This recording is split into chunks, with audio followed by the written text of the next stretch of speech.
So just did this with a small client that, everybody can't connect to a $3 to $10 million deal. If they've got a coffee shop somewhere, they're like, I'm just making coffee. That doesn't connect with me. So this is a small business owner.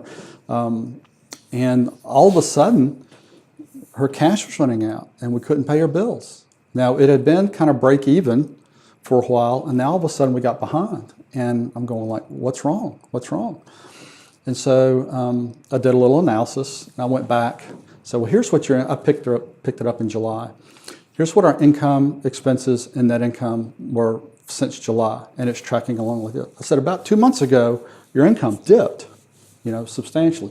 In her case, substantially could be, a few $1,000s a month. So what happened 2 months ago that made this? Did anything change? And she said, well, we put in a new credit card machine a couple of months ago. I said, you might want to check with the new provider to make sure they did all the coding correctly. And she checked with them, and lo and behold, there's about $18,000, $20,000 that's pinned up that got run through. She said, I'm hearing it ding, but it's not hitting the bank account. So she got with the provider, and he did his research and said, yeah, sure enough, there's about $18,000 in there. So that's a lot to a small business, because you're looking at, am I going out of business? But now we can get caught back up and get ahead a little bit, and then she can keep going. That's one.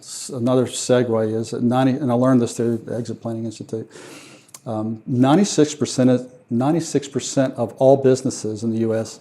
never exceed $1 million in revenue. Less than 4% will hit 10 million. And less than 1% will exceed 10 million. So a lot of businesses, 96% are under that million. So for those people, it's hard to relate to a $3 million purchase and a $10 million sale, But when you talk about competition, they're at those, they're looking at companies that maybe 5 to 20 million in revenue. And I'll certainly work with them, and I have. I've done what I do for startups to 100 million in revenue. But there's a lot of market below 5 million.